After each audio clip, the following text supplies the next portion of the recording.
मच्छीपासून झाले मच्छिंद्रनाथ, गोरक्ष जन्मले गौरी भस्मात, जालिंदर उत्पत्ती यज्ञ कुंडात, कानिप जन्मले गजकरणात।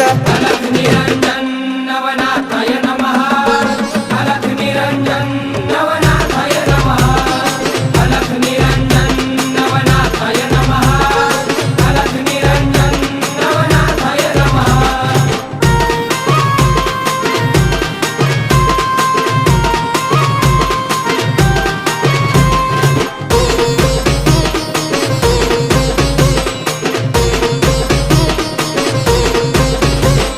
रेवतिरी जन्मले रेवणनाथ, ब्रह्माचा पुत्र चरपटीनाथ, वटवृक्ष पोटी नागेशनाथ, मीननाथ जन्मले स्त्री राज्यात।